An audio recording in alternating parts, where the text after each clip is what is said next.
दोस्तों हरियाणा की history Indus valley civilisation तक ट्रेस की जा सकती है। हरियाणा के हिसार डिस्ट्रिक्ट में स्थित राखीगढ़ी और फतेहाबाद में स्थित भिराना 9000 ईयर से भी ज्यादा पुराने इंडस वैली सिविलाइजेशन साइट्स हैं, जहां कई हिस्टोरिकल एविडेंस मिले हैं। Paved road, drainage system, terracotta bricks और रेन वाटर कलेक्शन फैसिलिटीज जैसे एविडेंसेस और रिसेंट एक्सकेवेशंस को देखते हुए राखीगढ़ी को कई आर्कियोलॉजिस्ट द्वारा हड़प्पन सिविलाइजेशन की लार्जेस्ट साइट क्लेम किया जा रहा है। आगे चलकर वैदिक एरा के दौरान हरियाणा कुरु किंगडम का हिस्सा हुआ करता था, जो उस समय में महान महाजनपदों में से एक था। हरियाणा के कुरुक्षेत्र में ही पांडवों और कौरवों के बीच महाभारत का युद्ध हुआ था। यदि मेडिवल टाइम्स की बात की जाए तो हरियाणा समेत नदन इंडिया में 7th सेंचुरी के अराउंड पुष्याभूति डायनेस्टी का रूल हुआ करता था, जिसकी कैपिटल हरियाणा स्थित थानीसर हुआ करती थी। सम्राट हर्षा को पुष्याभूति डायनेस्टी का सबसे महान राजा माना जाता है। 10th सेंचुरी के अराउंड हरियाणा ने तोमर डायनेस्टी का शासन देखा, जिनमें अनंगपाल तोमर सबसे महान राजा हुए। आगे चलकर हरियाणा में तिमूर का इन्वेजन हुआ। 1398 में हुए इस इन्वेजन में सिरसा, फतेहाबाद, कैथन और पानीपत जैसे शहरों को तबाह किया। तिमूर के इन्वेजन के दौरान हरियाणा में हजारों लोगों की जानें गईं और उन्हें लूटा गया। तिमूर इन्वेजन को जाटों और अहीरों द्वारा रेजिस्ट किया गया, लेकिन ये कोशिश नाकामयाब रही। मुगल साम्राज्य के दौरान भी हरियाणा एक स्ट्रेटेजिक लोकेशन बना रहा। हरियाणा के पानीपत ने इंडियन इतिहास के कुछ डिसिसिव बैटल्स देखे। पानीपत के पहले युद्ध में बाबर ने 1526 में लोधीस को हराकर इंडिया में मुगल रूल को कायम किया। पानीपत के दूसरे युद्ध में अकबर ने हेमू को डिफीट कर दिल्ली पे मुगल रूल को दोबारा स्टैब्लिश किया। और पानीपत के तीसरे युद्ध में अफगान शासक अहमद शाह अब्दाली ने मराठास को हराया। एंशिएंट हिस्ट्री से मॉडर्न हिस्ट्री तक हरियाणा ने इंडिया में हुए हर एक फॉरेन इन्वेजन को विटनेस किया। इसके कई कारण हैं, जिनमें हरियाणा की ज्योग्राफी सबसे महत्वपूर्ण है। जहां एक और इंडिया के वेस्टर्न फ्रंट के दूसरे हिस्से या तो रेत या तो पहाड़ों से ढके हुए हैं, वहीं दूसरी तरफ हरियाणा और पंजाब एक समतल जमीन पर हैं, जो आर्मी के मूवमेंट के लिए कंड्यूसिव था। इसके अलावा इस रीजन की फर्टिलिटी और कल्टीवेशन के कारण यहाँ सेनाओं की फूड और वाटर नीड पूरी हो जाती थी। दिल्ली रूलर्स के लिए भी हरियाणा एक परफेक्ट लोकेशन रहा है, जहां वो दिल्ली से सप्लाई इंश्योर करते हुए अपने शहर से दूर दुश्मनों से जंग कर सकते थे।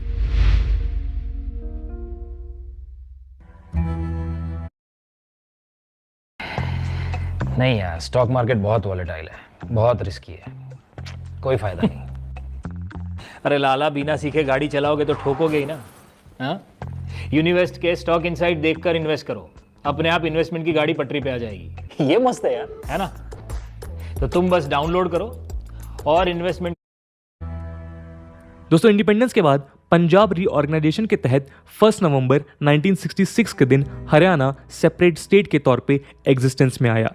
इस सेपरेशन को अंजाम देने के लिए इंडियन गवर्नमेंट ने शाह कमीशन को सेटअप किया था, जो पंजाब स्टेट से लैंग्वेज के बेसिस पर हरियाणा को अलग करने वाली थी। हिसार, महेंद्रगढ़, गुड़गांव, रोहतक और करनाल जैसे डिस्ट्रिक्ट्स और तहसील्स को पंजाब से सेपरेट कर हरियाणा का फॉर्मेशन हुआ, जिसके पहले सीएम श्री भगवत दयाल शर्मा बने। हरियाणा और पंजाब के लिए आज चंडीगढ़ की यूनियन टेरिटरी को एज अ कैपिटल असाइन किया गया है, जिसे दोनों स्टेट शेयर करते हैं। दोस्तों हरियाणा में 1950 से ही एग्रीकल्चर स्टेट के इकोनॉमिक डेवलपमेंट के पीछे एक बड़ा ड्राइवर रहा है। इस डेवलपमेंट को कुछ फेजेस में समझा जा सकता है। पहले फेज में 1951 से 1966 के बीच पॉपुलेशन प्रेशर बढ़ने के कारण हरियाणा ने नेट सोन एरिया का स्लो एक्सपेंशन देखा। Extensive cultivation, wide spread irrigation और पब्लिक पार्टिसिपेशन ने फूड रिक्वायरमेंट फुलफिल करने के लिए 1950 से 1960 के बीच net sown area 3 million hectare से बढ़ाकर 3.4 मिलियन हेक्टेयर्स किया। डबल क्रॉपिंग सिस्टम के एडॉप्शन से इसी पीरियड के बीच क्रॉपिंग इंटेंसिटी 116% से बढ़कर 135% हुई। 1960 से 1966 के बीच हरियाणा में नेट इरिगेटेड एरिया भी 30% से बढ़कर 38% हुआ। दूसरे फेज में 1966 से 1971 के बीच हरियाणा ने ग्रीन रिवॉल्यूशन का एक्सपेंशन देखा। मिड 1960s में सीवियर फूड क्राइसिस फेस करने के बाद इंडियन गवर्नमेंट ने ग्रीन रिवॉल्यूशन को पुश दिया, जिससे हरियाणा, पंजाब और वेस्टर्न यूपी के रीजन में फूड प्रोडक्शन की इंक्रीमेंट हुई। ग्रीन रिवॉल्यूशन के साथ प्राइवेट इन्वेस्टमेंट और गवर्नमेंट द्वारा व्हीट प्राइसेस के रेगुलेशन ने हरियाणा की इकोनॉमी बूस्ट की। इसी दौरान गवर्नमेंट द्वारा रेगुलेटेड मार्केट्स और सरप्लस सप्लाईज को पब्लिक प्रोक्योरमेंट एजेंसीज द्वारा परचेज किया जाना फार्मर्स के लिए बेनिफिशियल साबित हुआ। दोस्तों, ग्रीन रिवॉल्यूशन के इम्प्लीमेंटेशन के कारण हरियाणा में 1966 से 1971 के बीच नेट सोन एरिया का 5% से ज़्यादा इंक्रीमेंट हुआ।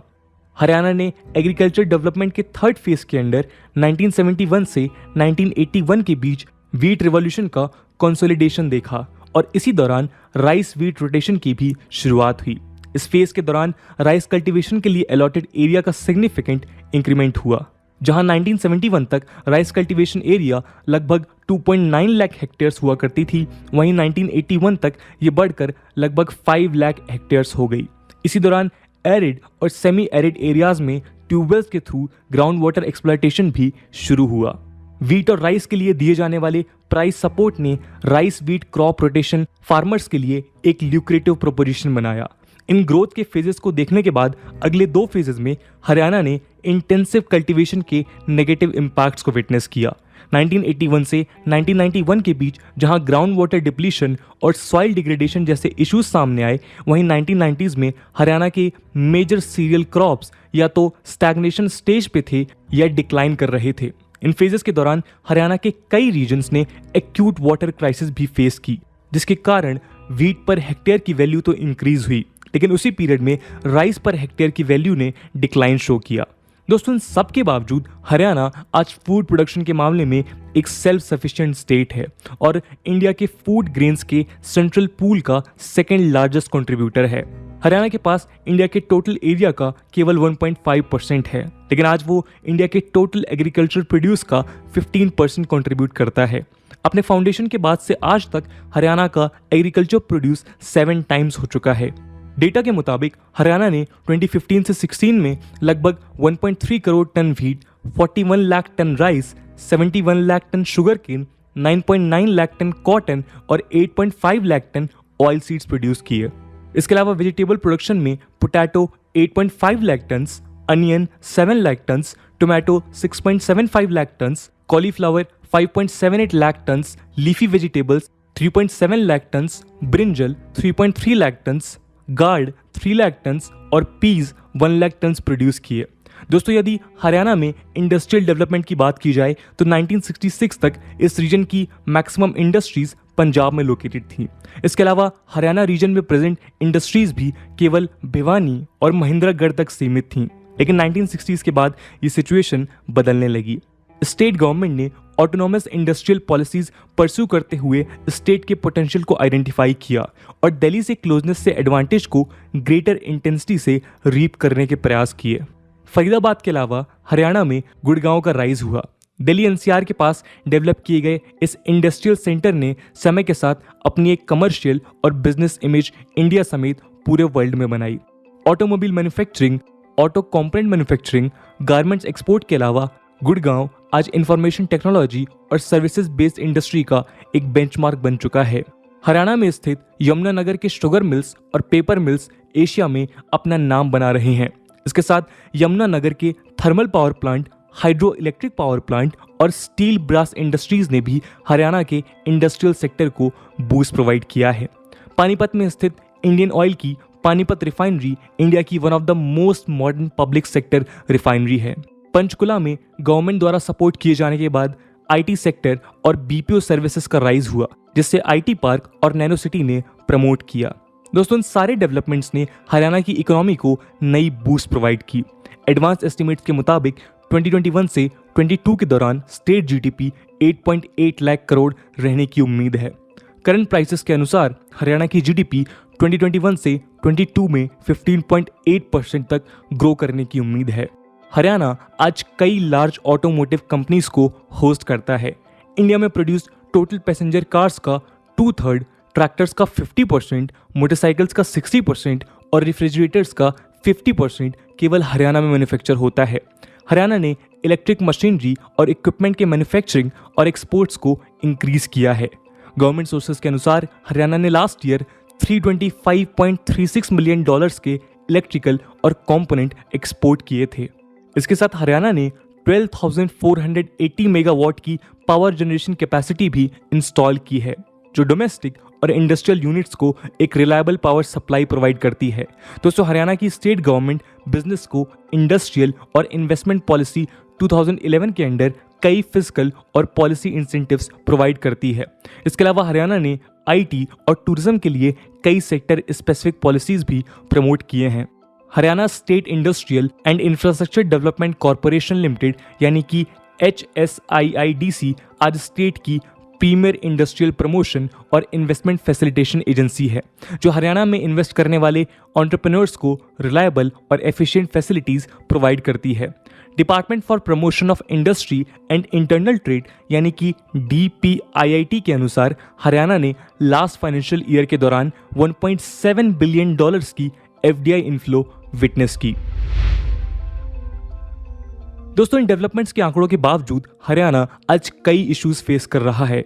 गवर्नमेंट डेटा के अनुसार हरियाणा आज भी वर्स्ट सेक्स रेशियो और चाइल्ड सेक्स रेशियो से जूझ रहा है। स्टेट एवरेज के अनुसार हरियाणा में 1000 बॉयज में 906 गर्ल्स का जन्म हुआ है, जो पिछले कुछ सालों में लोवेस्ट है। सेंसस 2011 के अनुसार हरियाणा का चाइल्ड सेक्स रेशियो 834 और सेक्स रेशियो 879 था, जो कई स्टेट से काफी कम है।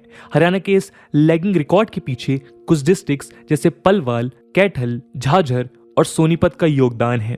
इसके अलावा हरियाणा में विमेन के अगेंस्ट क्राइम रेट भी काफी हाई है। 2016 में release national crime records bureau ने इंडिकेट किया था कि गैंग रेप्स के टर्म में हरियाणा वर्स्ट परफॉर्मिंग स्टेट्स में से एक है। फीमेल फोर्टिसाइड और लैक ऑफ फीमेल्स के कारण हरियाणा में विमेन की वाइड स्प्रेड ट्रैफिकिंग देखने को मिलती है।